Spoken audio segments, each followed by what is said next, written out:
নমস্কার। আজকে টার্গেট সাফল্যের পক্ষ থেকে আবার একটি ট্রান্সলেশনের প্রোগ্রাম হতে চলেছে। আপনারা প্রোগ্রামটি দেখুন। যদি প্রোগ্রাম ভালো থাকে তাহলে অবশ্যই চ্যানেল সাবস্ক্রাইব করবেন এবং আপনাদের ভ্যালুয়েবল মতামত যা আছে তা অবশ্যই কমেন্ট বক্সে দেবেন। ধন্যবাদ। আজকের যে অনুচ্ছেদটি আছে সেটা নেওয়া হয়েছে আনন্দবাজার পত্রিকার সম্পাদক সমীপেশু থেকে। তো প্রথমে অনুচ্ছেদটা একবার পড়ে নেওয়া যাক। আক্ষেপ, আয়লা পরবর্তী পরিস্থিতি হইতে রাজ্য কিছুই শিখিল না। এক দশক পূর্বের সেই ঝড়ের তাণ্ডব শেষেও আর্তদের জন্য ত্রাণ ও তাহার বিতরণে দুর্নীতি লইয়া যত আলোচনা হইয়াছিল, গ্রামবাসীর জীবিকার সুরক্ষা লইয়া তত হয় নাই।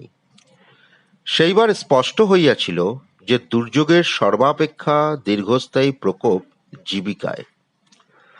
আয়লার পরে বহু পুরুষ পরিচিত জীবিকা হারাইয়া ভিন রাজ্যে চলিয়া গিয়াছেন। শিশু ও বৃদ্ধদের লইয়া গ্রামে রহিয়া গিয়েছেন মেয়েরা। দৈনন্দিন অন্নের সংস্থান তাহাদের পক্ষে সর্বাপেক্ষা কঠিন। নদীর ধারে গর্ত হইতে কাঁকড়া তুলিয়া ভোর রাতে নদীতে মিন ধরিয়া তাহারা সংসার প্রতিপালন করেন। অবশিষ্ট পুরুষরা কাঠ বা মধু আহরণে গিয়া কিরূপ বিপন্ন হইয়া পড়েন তাহার বিবরণ একবিংশ শতাব্দীর ভারতকে নতমস্তক করিতে বাধ্য। প্রথম সেন্টেন্সটা হলো আক্ষেপ, আয়লা পরবর্তী পরিস্থিতি হইতে রাজ্য কিছুই শিখিল না।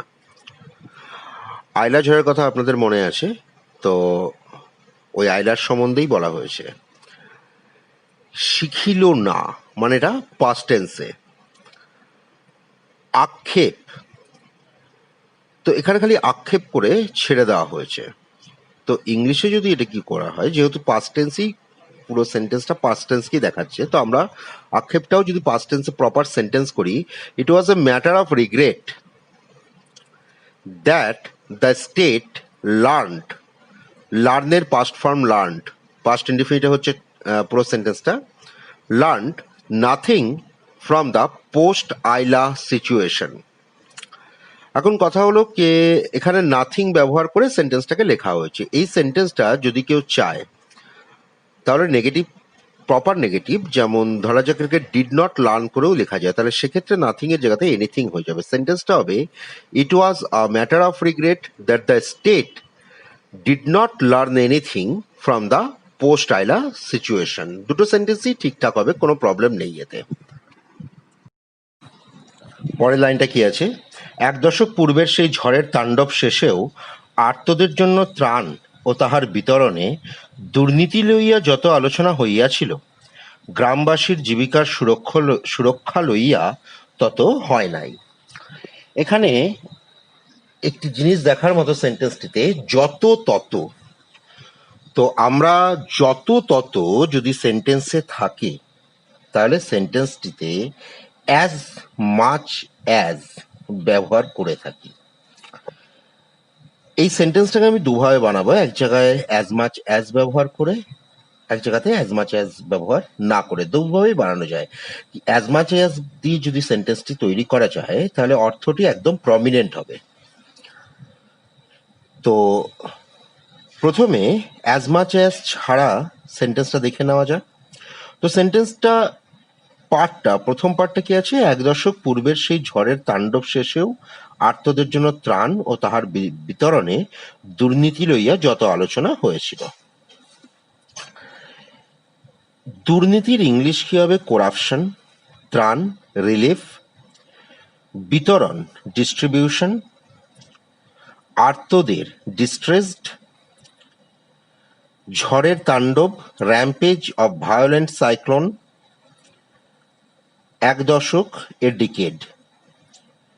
সেন্টেন্সটাতে দেখতে গেলে সাবজেক্ট না থাকার কারণে আমরা এটি তৈরি করব দেয়ার দিয়ে এবং পাস্ট ইনডিফিনিট টেন্সে।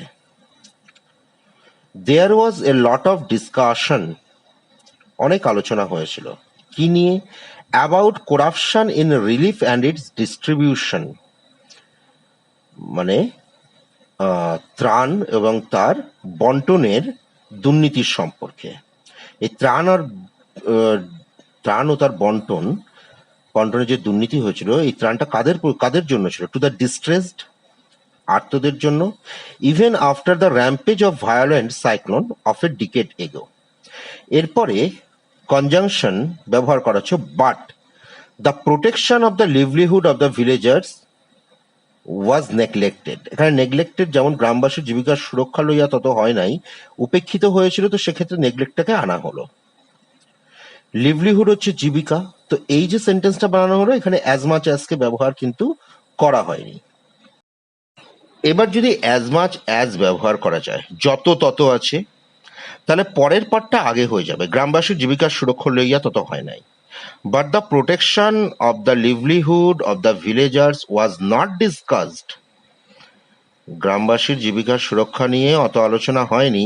As much as corruption in relief and its distribution to the distressed even after the rampage of violent cyclone of a decade ago. মানে যতটা আলোচনা গ্রামবাসীর জীবিকার সুরক্ষা নিয়ে হয়েছিল ততটা আলোচনা ত্রাণ নিয়ে হয়নি। তো আমরা পরের যে পার্টটা আছে সেটাকে আগে লেখা হয়েছে। অ্যাজ মাচ অ্যাজ জেনারেলি আমরা সেন্টেন্সে কখন ব্যবহার করি, যদি এরকম থাকে যত তত, অলরেডি বলা হয়েছে ব্যবহারটা যত তত, তো সেক্ষেত্রে আমরা অ্যাজ মাচ অ্যাজকে ব্যবহার করে থাকি। তো আগে এরকম একটি ভিডিও আরো বানানোর ইচ্ছে আছে যেখানে as much as well as এগুলো নিয়ে ডিটেলসে বলা হবে। পরের সেন্টেন্সটা কি আছে, সেইবার স্পষ্ট হইয়াছিল যে দুর্যোগের সর্বাপেক্ষা দীর্ঘস্থায়ী প্রকোপ জীবিকায়। এখানে প্রকোপের ইংলিশ আউটব্রেক হতে পারে বা এফেক্ট হতে পারে, কোনো অসুবিধা নেই, দুটোই ঠিকঠাক। এই সেন্টেন্সটিও পাস্ট ইনডেফিনিটে হবে। তো দীর্ঘস্থায়ীর ইংলিশ কি হবে, লং লাস্টিং। দুর্যোগ ডিজাস্টার, ক্যাটাস্ট্রফও হতে পারে, সোজা ইংলিশ ডিজাস্টার। জীবিকা লিভলিহুড, তাহলে সেন্টেন্সটা হবে অ্যাট দ্যাট টাইম, সেইবার। ইট বিকেম ক্লিয়ার, ইয়া স্পষ্ট হইয়াছিল, that the most long lasting effect of disaster was in livelihood. এবার সেন্টেন্সটাকে যদি কেউ অন্যভাবে বিকেমটা না দিতে চায়, আরো মানে ভাবটাকে সঠিক হবে যদি আমরা সেন্টেন্সটাকে এইভাবে লিখি, at that time it grew to be clear that the most long lasting effect of disaster was in livelihood. এফেক্টের জায়গায় আউটব্রেক করা যেতে পারে, দুটোর মধ্যে এফেক্ট বেটার, কেউ যদি আউটব্রেক করে সেটাও খারাপ নয়। পরের সেন্টেন্সটা কি আছে, আইলার পরে বহু পুরুষ পরিচিত জীবিকা হারাইয়া ভিন রাজ্যে চলিয়া গিয়েছেন। এখানে চলিয়া গিয়াছেন তো প্রেজেন্ট পারফেক্ট টেন্সে হবে। তারা নিজেদের দ্বারা তো চলিয়ে যাননি, তারা বাধ্য হয়েছিলেন। তো এখানে সেন্টেন্সটাকে দুভাবে বানানো যায়। প্রথমটা হচ্ছে আমরা কম্বাইন সেন্টেন্স বানাতে পারি, আর দ্বিতীয়টা হচ্ছে জিরান্ড ফর্ম ইউজ করে সিম্পল সেন্টেন্স বানাতে পারি। প্রথমে আমরা কম্পাউন্ড সেন্টেন্সটা দেখি যে তারা জব হারিয়েছে এবং তারা চলে গেছে। আইলার পরে আফটার আইলা, অনেক পুরুষ মেনি মেন জব হারিয়েছেন, হ্যাভ লস্ট দেয়ার পরিচিত জীবিকা রেসপেক্টিভ জবস। নোন জব হয় না, রেসপেক্টিভ জবস বা রেসপেক্টিভ প্রফেশনস। ভিন রাজ্যে চলিয়া গিয়েছেন, অ্যান্ড চলিয়া গিয়েছেন মানে নিজে চলে যাওয়া, এটা অনেকটা ফোর্স করে কাউকে ধাক্কা দিয়ে বাইরে পাঠিয়ে দেওয়া। তো compelled to move to other states. এই সেন্টেন্সটি পুরো সেন্টেন্সটা দাঁড়ালো after Aila many men have lost their respective jobs and compelled to move to other states. জীবিকা হারাইয়া, তো জীবিকা হারাইয়া আমরা কি বলতে পারি, কে লসিং দেয়ার রেসপেক্টিভ জবস। ভিন রাজ্যে চলিয়া গিয়াছেন, একই হবে, হ্যাভ কম্পেলড টু মুভ। তো আমরা যদি সেন্টেন্সটাকে এইভাবে বানাই যে after Aila many men have compelled to move to other states losing their respective jobs. এখানে লসের সঙ্গে আইএনজি ফরম্যাট যোগ করা হলো। একটা কথা হচ্ছে ক্রিয়াতে যদি করিয়া, খাইয়া, যাইয়া এইরকম যদি কোনো কথা থাকে তাহলে সেক্ষেত্রে আমরা ইংলিশে গিয়ে ভার্বের সঙ্গে আইএনজি যোগ করি।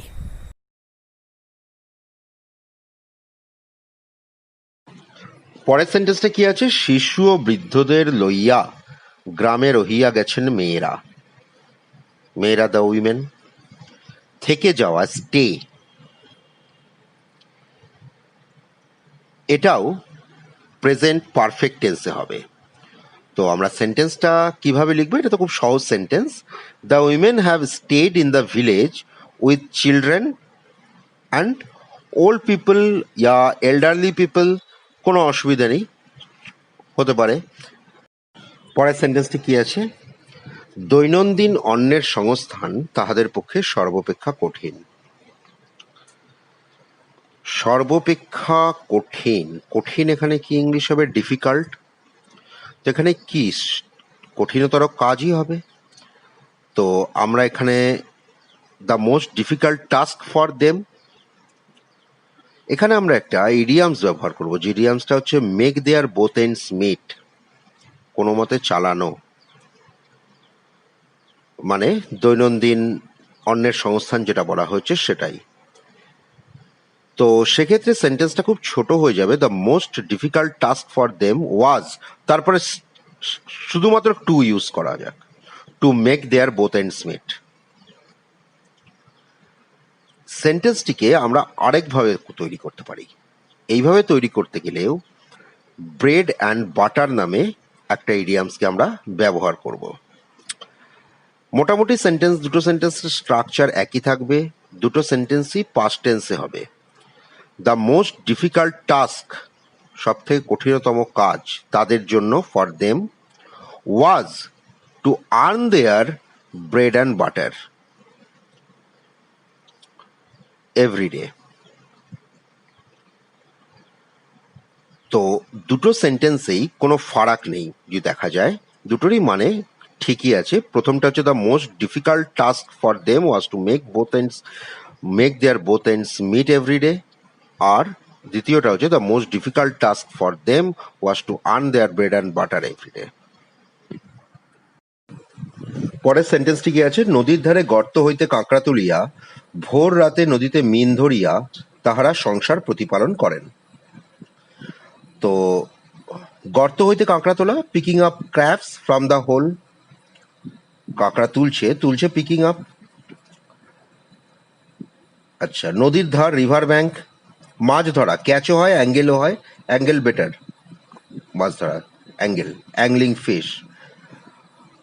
তো সেন্টেন্সটা এইভাবে যদি বানানো যায়, picking up crabs from the hole of river bank, নদীর ধারে গর্ত হইতে কাঁকড়া তুলিয়া, and angling fish from the river at dawn, at dawn হচ্ছে ভোর, ভোর রাতে নদীতে মিন ধরিয়া। They take care of their families, take care হচ্ছে প্রতিপালন করা বা দেখাশোনা করা। এখানে যে সেন্টেন্সটি হলো, সেন্টেন্সটি হচ্ছে টোটালি প্রেজেন্ট ইনডিফিনিট টেন্সে। দুবার এখানে জিরান্ডিয়াল নাউন, নদীর ধারে কাঁকড়া তুলিয়া আর নদীতে মিন ধরিয়া। একবার পিকের সঙ্গে আইএনজি ফর্ম অ্যাড হয়েছে, একবার অ্যাঙ্গেলের সঙ্গে আইএনজি ফর্ম অ্যাড করে সেন্টেন্সটা করা হয়েছে। পরের সেন্টেন্সটা আছে, অবশিষ্ট পুরুষরা কাঠ বা মধু আহরণে গিয়া কিরূপ বিপন্ন হইয়া পড়েন তাহার বিবরণ একবিংশ শতাব্দীর ভারতকে নতমস্তক করিতে বাধ্য। অবশিষ্ট পুরুষ রেস্ট অফ দ্য ম্যান। বিপন্ন হয়ে পড়া, ফেস ডেঞ্জার। আহরণ করতে গিয়ে, মধু বা আহরণ সংগ্রহ করতে গিয়ে, তো ইন কালেকশন অফ উড হতে পারে, বা ইন সার্চ অফ উড আর হানিও হতে পারে, কারণ এটা খুঁজতে গিয়ে বা এর খোঁজে। কি বলা যাচ্ছে? তাহার বিবরণ একবিংশ শতাব্দী, 21st সেঞ্চুরি, নতমস্তক হওয়া, নীল, নতমস্তক করা, ফোর্স নেল্ড। তো আমরা যদি সেন্টেন্সটাকে বানাই, দ্য অ্যাকাউন্ট, বিবরণ, কিসের বিবরণ? Of how the rest of the man face danger in search of wood or honey. এরপরে দ্য অ্যাকাউন্টের সঙ্গে যে ইউজ হচ্ছে, is enough to force India's head নেল্ট ইন 21st সেঞ্চুরি। তো সেন্টেন্সটা, গোটা সেন্টেন্সটা দেখলে মধ্যখানে হাউ দিয়ে সেন্টেন্সটাকে যুক্ত করা হয়েছে। এটা কমপ্লেক্স সেন্টেন্স। এই সেন্টেন্সটার গঠনটা একটু দেখে নেবেন। এই সেন্টেন্সটা কিন্তু প্রচলিত ধারা থেকে একটু আলাদা হয়েছে। এবারে একটি কথা বলা আছে, এখানে রেস্ট ব্যবহার করা হয়েছে। রেস্ট অফ দ্য ম্যানের পরে ফেসেস না, third person singular number faces হয়ে যেত, কিন্তু ফেস ব্যবহার করা হয়েছে। কেন? কারণ হচ্ছে রেস্ট অফ দ্য ম্যান এখানে প্লুরাল, নট সিঙ্গুলার। এবার অনেকেই বলতে পারে রেস্ট অফ দ্য ম্যান তো সিঙ্গুলার হয়। না, rest of the man singular হয়, অবশ্যই সিঙ্গুলার হয়, কিন্তু এটা ডিপেন্ড করে কি নাউনটা কাউন্টেবল না নন আনকাউন্টেবল। যদি কাউন্টেবল নাউন থাকে তাহলে রেস্ট অফ দ্য সামথিং যাই হোক সেটাতে আর মানে সেটা প্লুরাল হয়ে যাবে। আর যদি আনকাউন্টেবল হয় তাহলে ইজ হবে, কাউন্টেবল হয়ে যাবে প্লুরাল, আর আনকাউন্টেবল সিঙ্গুলার। এখানে একটা দুটো এক্সাম্পল দিচ্ছি। Drink half the water and the rest is for your brother. জলকে কখনো গোনা যায় না, তাই rest is for your brother. আরেকটা দিচ্ছি, give me half the tennis balls and the rest are for you. যতগুলো টেনিস বল আছে তার আধা, তো এটা তো গুণা যায়, তো এটা কাউন্টেবল, সেক্ষেত্রে পরেরটা আর হয়ে গেল।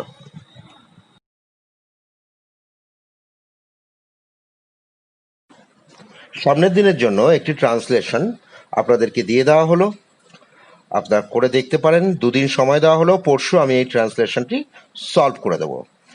বালকের প্রার্থনা মতে না হোক, ধূম জ্যোতি সলিল মতের বিশেষ কোনো নিয়মানুসারে বৃষ্টি ছাড়িল না, কিন্তু হায় মাস্টারও ছাড়িল না। গলির মোড়ে ঠিক সময়ে একটি পরিচিত ছাতা দেখা দিল। সমস্ত আশা বাষ্প এক মুহূর্তে ফাটিয়া বাহির হইয়া আমার বুকটি যেন পিঞ্জরের মধ্যে মিলাইয়া গেল। পরপীড়ন পাপের যদি যথোপযুক্ত শাস্তি থাকে তবে নিশ্চয়ই পরজন্মে আমি মাস্টার হইয়া এবং আমার মাস্টার মহাশয় ছাত্র হইয়া জন্মিবেন। তাহার বিরুদ্ধে কেবল একটি আপত্তি এই যে আমাকে মাস্টার মহাশয়ের মাস্টার হইতে গেলে অতিশয় অকালে ইহ সংসার হইতে বিদায় লইতে হয়, অতএব আমি তাহাকে অন্তরের সহিত মার্জনা করিলাম। আপনারা যারা ইচ্ছুক তারা অবশ্যই করে কমেন্ট বক্সে পাঠিয়ে দেবেন কালকে। আর পরশুদিন আমি এই ট্রান্সলেশনটাকে নিয়ে আলোচনা করব। প্রোগ্রামটি দেখার জন্য ধন্যবাদ। যদি প্রোগ্রাম ভালো লেগে থাকে তাহলে অবশ্যই চ্যানেলটিকে সাবস্ক্রাইব করবেন এবং আপনাদের মতামত কমেন্ট বক্সে দিতে ভুলবেন না। নমস্কার।